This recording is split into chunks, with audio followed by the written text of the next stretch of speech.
It's just so frustrating. I don't even know what to think of it. The draft was phenomenal, but it's like having Halloween and getting dressed up and being like, okay, well, you can't go trick or treating, you can't go out and go anywhere, but you can get dressed up. You know what I mean? I know, but just not yet. I mean, it's entirely possible, Nick. It's feasible that you do see Justin Jefferson out there. They're going to have the season, right?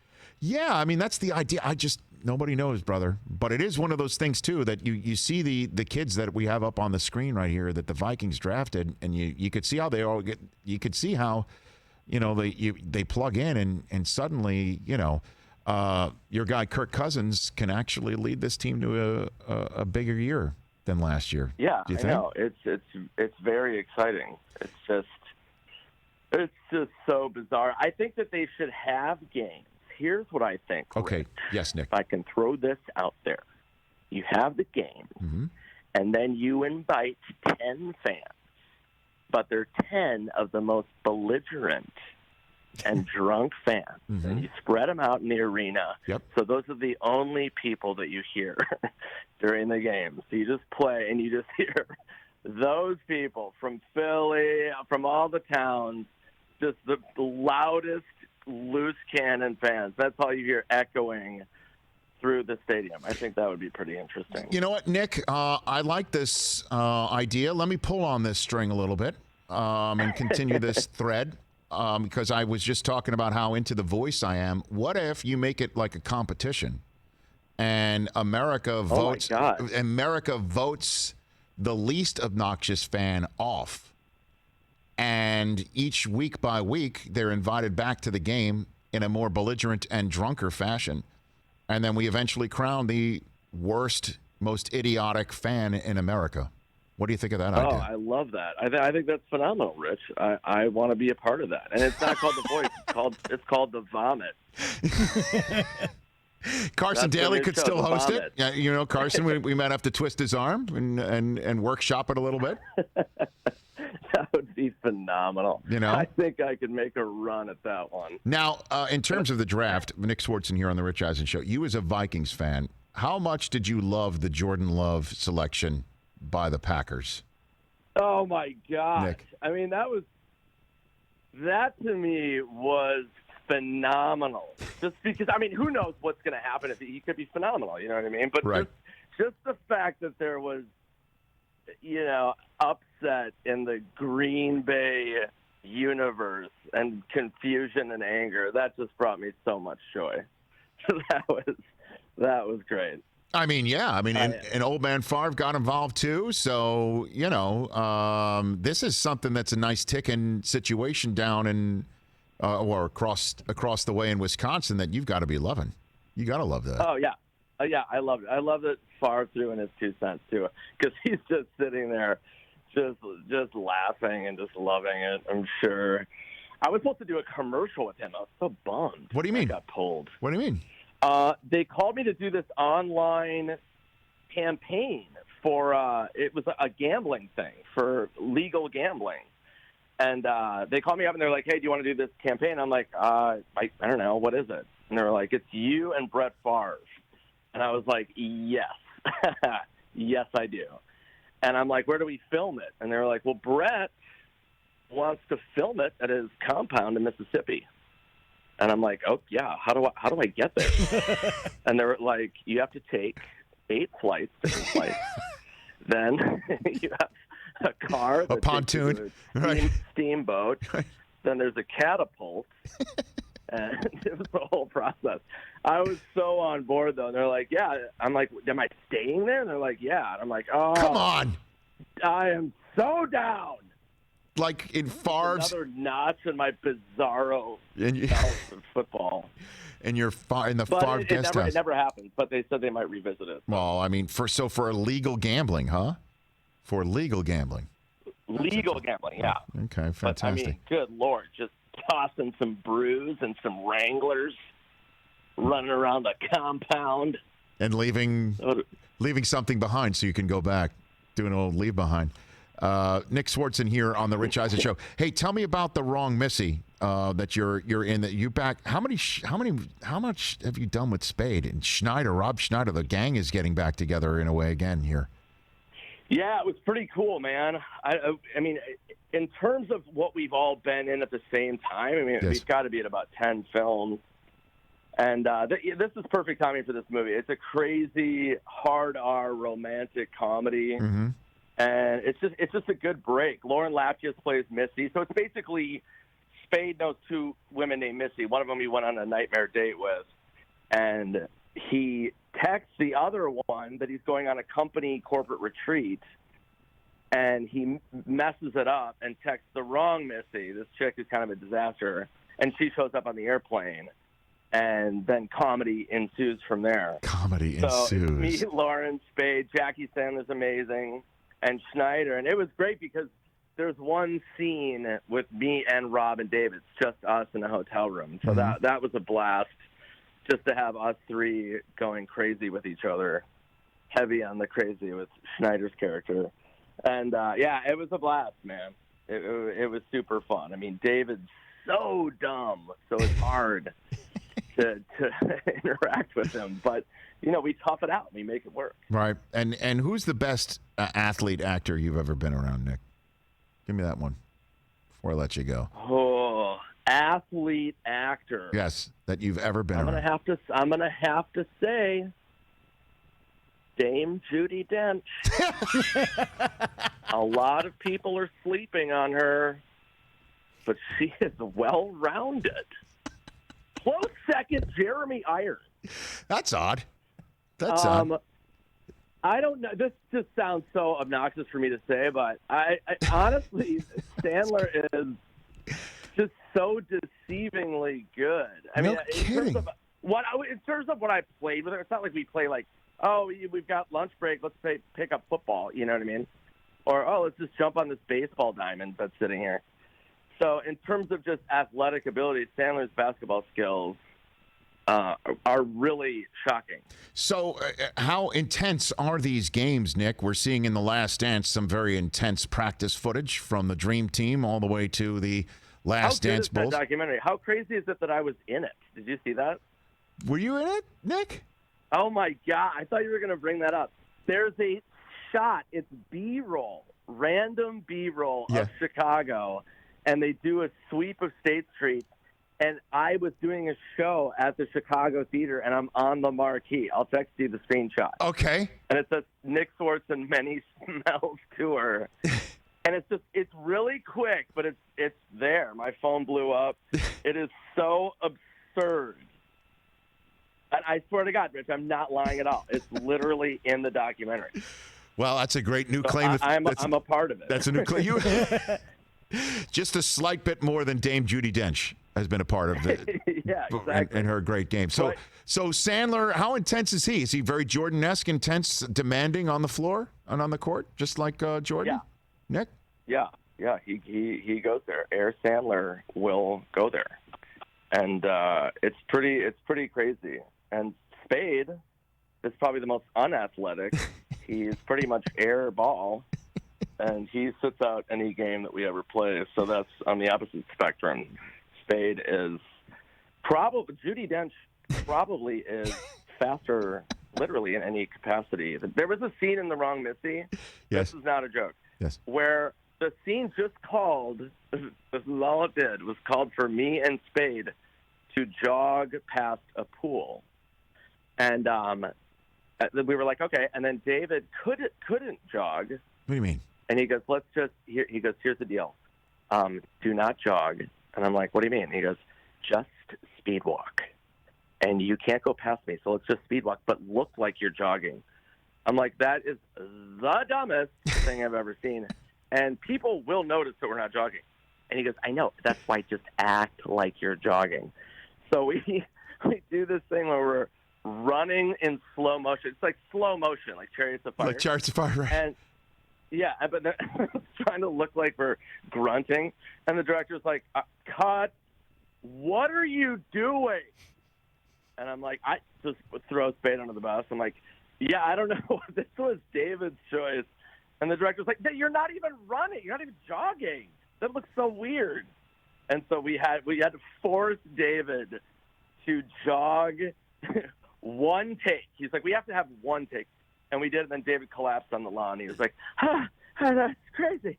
Is anybody I was like, oh, my God. Well, I can't wait to have David on Friday and ask him about why he can't even jog past the pool for 2 seconds. That'll be a great conversation. Yeah, I can't wait to hear what he says. Nick, but Sam was a good coach, man. He definitely, he'll push you to the limit. I bet. He'll push you to the limit. Nick, thanks for the time, brother. You be well. You hang in there. You be safe, okay? Hey, always, you guys. Love you. Hang in there, and let's do it. Football and the vomit. Let's get on that show. There you go. I'm knocking on wood. Knock on wood if you're with me. That's Nick Swardson, at Nick Swardson on Twitter, and at Nick Swardson on Instagram, right here on The Rich Eisen Show. And The Wrong Missy is available starting tomorrow on Netflix. And David Spade will be on Friday's show to talk about that and more. And his love for the Arizona Cardinals, right? He's a Cardinals guy, Spade, right? Correct. Correct? Correct. And the fact that he refuses to jog. Did you know that he doesn't like to jog? I did not know that. Okay. These are things we learn about David Spade every day. I can find out about that tonight if you'd like. No, it's okay. But if you want to help with the pre-interview process, we've got 3 days to figure that one out. Definitely can. 844-204-RICH number to dial. We'll take your phone calls, set up the rest of the week, and and how everything that's old is new again. A rivalry. 1 year ago today, a rivalry was born on the Rich Eisen Show. We know who's a better. Who knew that? That's next right here on NBCSN. 844-204-RICH. Your calls when we come back.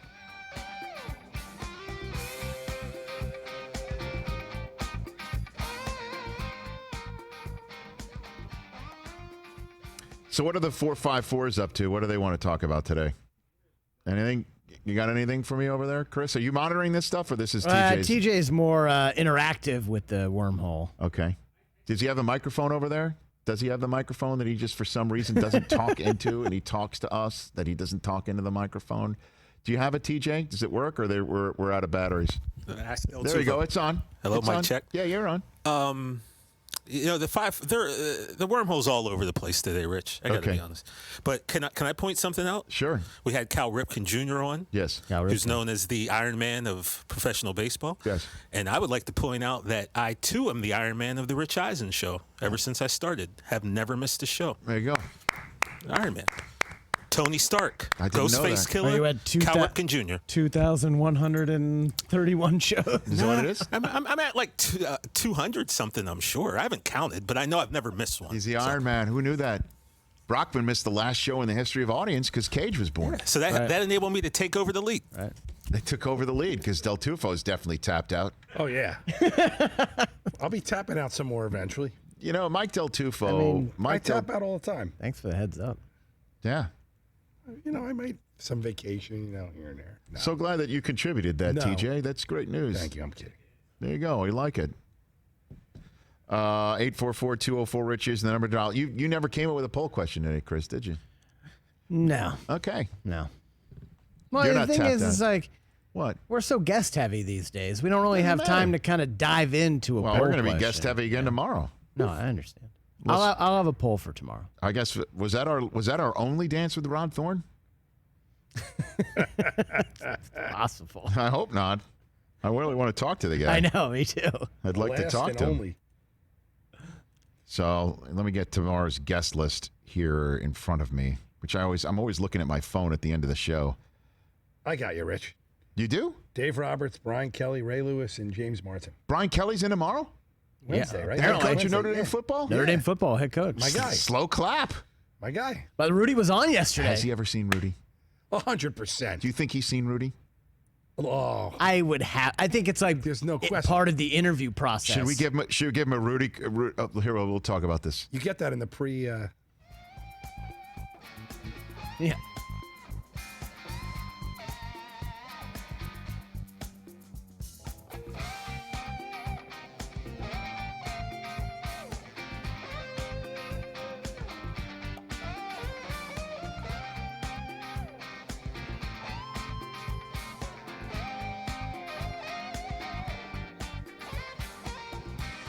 Even heavy there, buddy. 844-204-RICH is the number to dial. We'll take your calls in a second. It was 1 year ago today where magic was made. Game 7 between the Sixers and the Raptors. Crazy. Crazy moment. Oh, my gosh. The great Kawhi Leonard, who has gone missing. He's one of the few guys that's not anywhere on. He's really quarantining in place. He takes a shot from the corner. It goes up. It looks like, as the Raptors are looking at it, and Joel Embiid's looking at it, and Ben Simmons looks at it, it looks like it's a painting, right? It's an amazing photograph from Getty Images that are up there. And Mark Blinch, well done, man. What a great shot. As the ball hit the rim, bounced 2-3 times and went in. And a couple days later, we had Kevin Harlan on the show because he made the call. More than a couple times. He made the call. And he came on and we talked about the moment. We talked about it. And gave a shout out on the air because he is first class, first rate.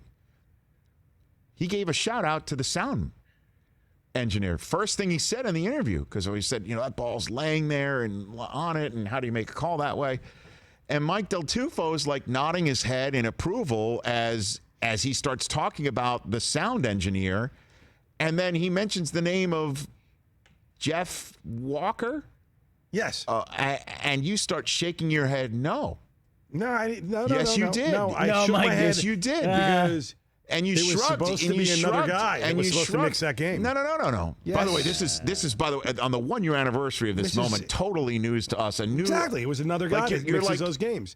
It just happened to be on the West Coast. So. And you just were like shaking your head, and we're like, you threw somebody under the bus who works for Fox. No. And you we heard from adding other that. people who worked at Fox saying that went over like a lead balloon. Oh, it was great.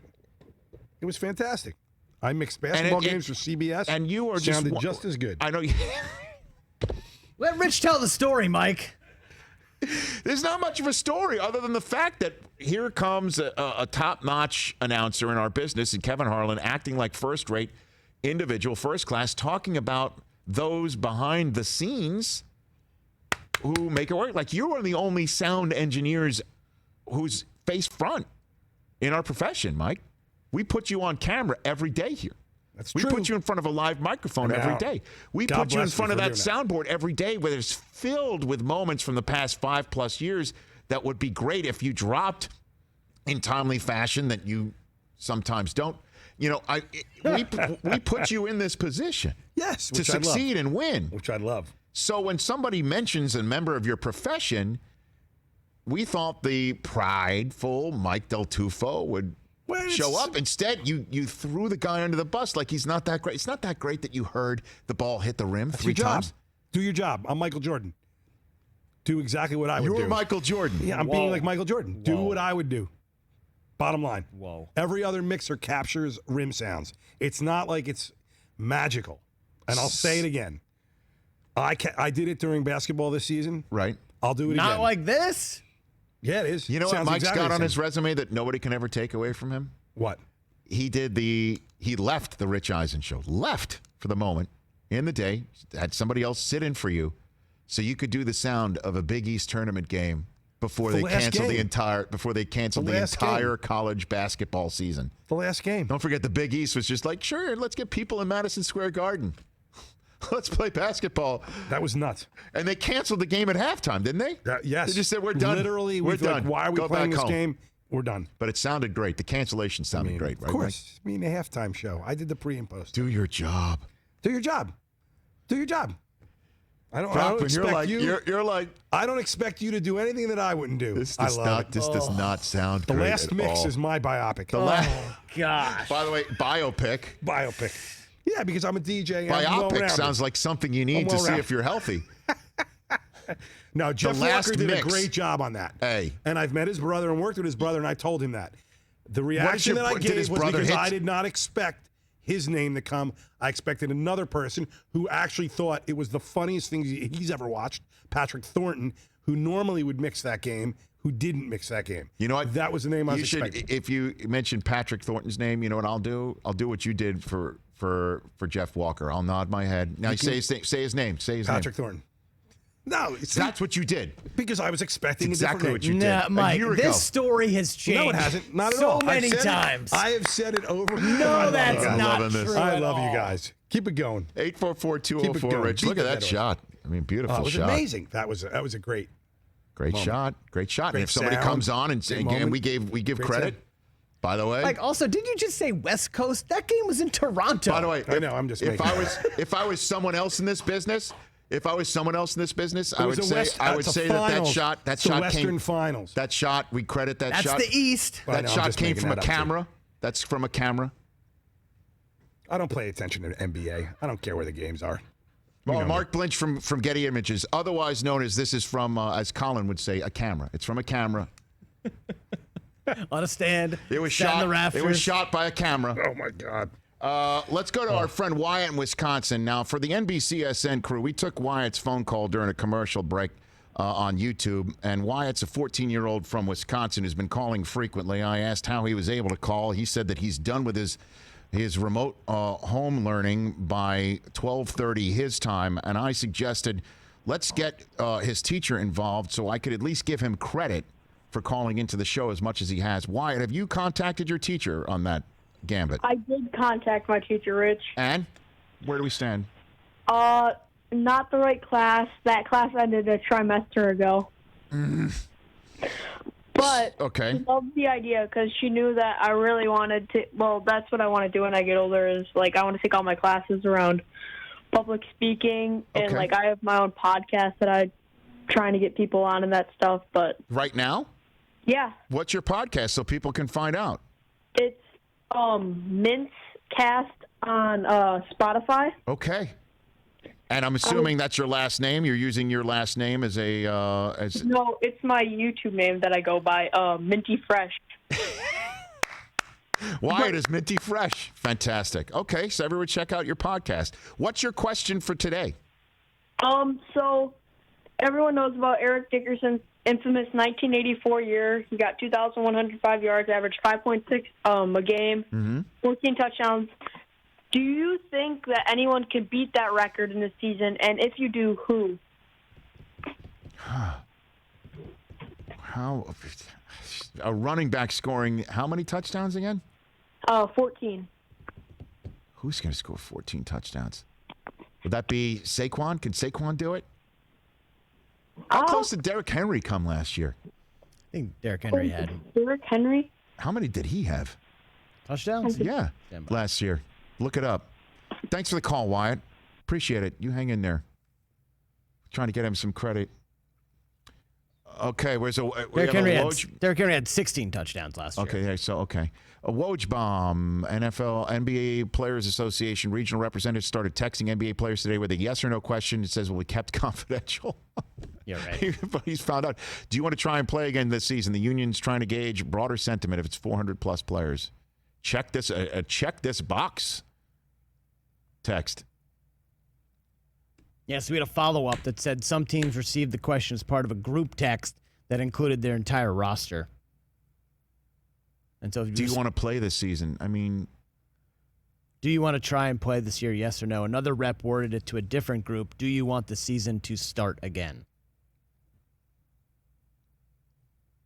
I mean, I would hope that's 400 yes. I think the general sense would be, yeah, sure, but there's a large but. Like, but how? There's a lot. I mean, if it's just the general sense of do you want to play again this season, why wouldn't the answer be yes? The question is, put a little more meat on the bones there. 844-204-RICH, number to dial. Super Mario in Lincoln, Nebraska. Let's take his call. He's been waiting for a while. What's up, Super Mario? Hey, fellas. Good afternoon. I want to say something to each of you. Del Tufo, great job, man, on staying dry on Friday nights. Thank you. Congratulations. That's a big deal. Brockman, yes. When you have kids, you cry. You cry. A lot. You watch The Voice and you cry. About life, man, but I'll tell you, I cried 3 or 4 times watching episodes 7 and 8 of The Last Dance. So, yeah, man, you're just a more emotional person, but it's a good thing. What'd you cry over? Dude, so I'm going to lead in with this, Rich. I'm a huge Michael fan. I'm talking about back to 83, 84. I'm not one of those guys that loved him when he got to Chicago. I loved him when he was at Carolina. So, when he retired, I cried. When he broke down a little bit and he talked about, it's difficult. When he talked about his leadership style and maybe it wasn't for everybody, knowing that touched him, because you can see that in that moment he's kind of questioning, did I do it right or did I do it wrong? So, that gets to me, man, right? But I wanted to make myself available. I do have a few points that I wanted to make on The Last Dance, but you and Nick Swardson were talking about, maybe a show where you take belligerent fans and you throw them into the stands. Yeah. I would love to volunteer myself. And my claim to fame, all right, my claim to fame is back when A-Rod had just been traded to the Yankees. His first trip back to the ballpark in Arlington to play the Rangers, I heckled A-Rod so hard that I had Gary Sheffield in the on-deck circle laughing.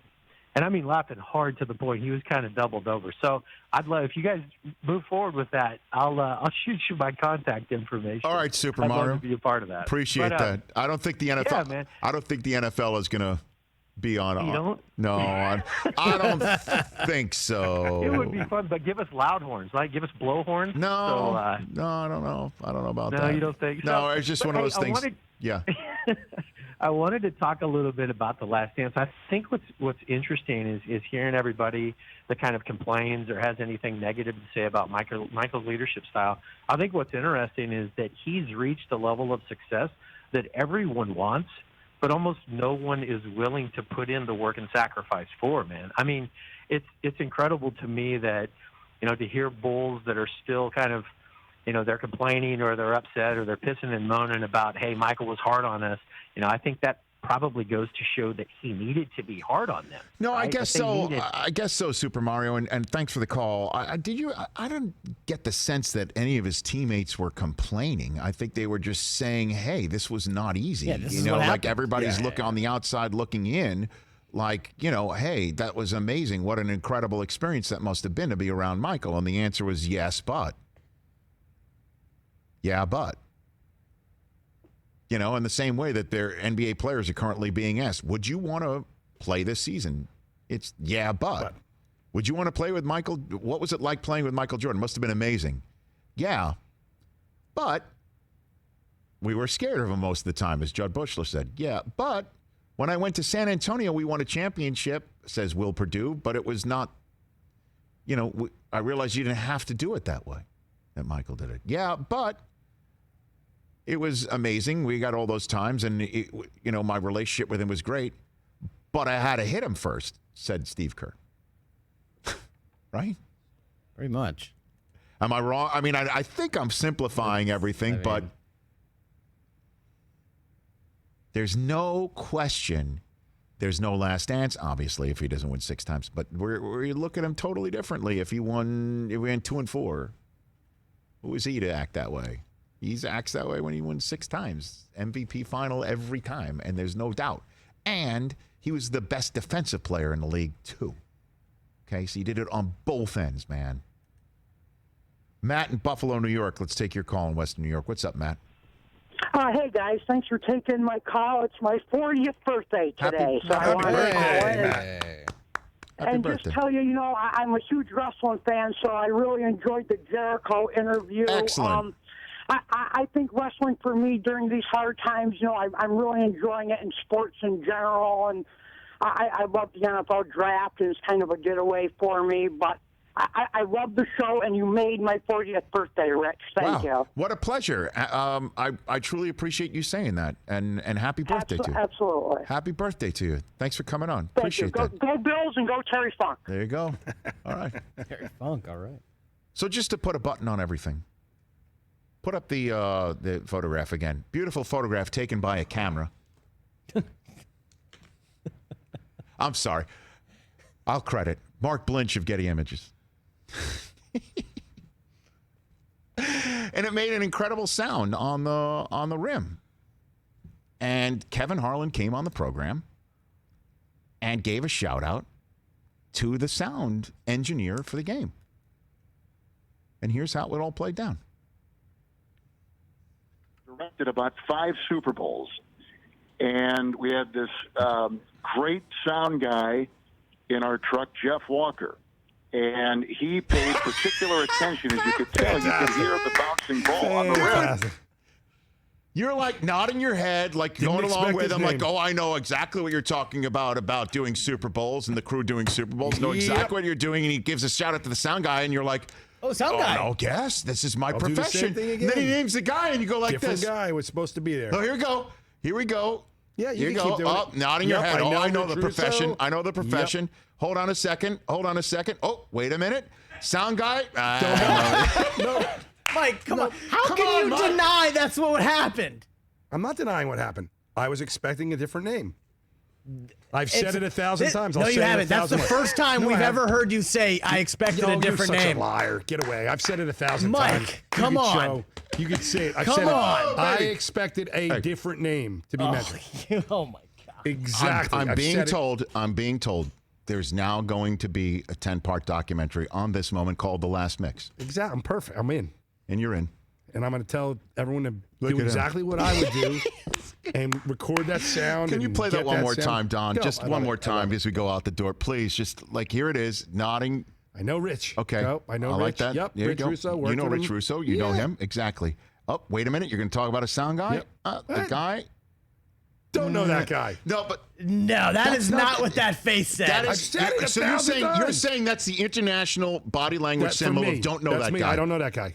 To me Yep. and Brockman, I think, and the rest of the Exactly. human race, it's like I don't care for that guy. Yeah, he I don't stinks. believe. I That don't would believe. be- I don't He believe in stinks. his ability. I that don't guy. care for mixers, and I'd mention their names. I'm not going to mention their names. I'm expecting a different name. Oh, I mean, fantastic. you're the best, Mike. I want to thank I'll never change. John Morosi, Never Cal change. Ripken, Chris Jericho, and Nick Swardson. Tomorrow's program, Dave Roberts of the Los Angeles Dodgers will be on the program. Can't wait to talk to Ray Lewis about everything that's going on in this documentary of the Last Dance. Also on the program, James Marsden of Dead to Me on Netflix will be on the show. And we'll just try and figure out if this means I don't particularly care for the show or not, or I've just never heard of it.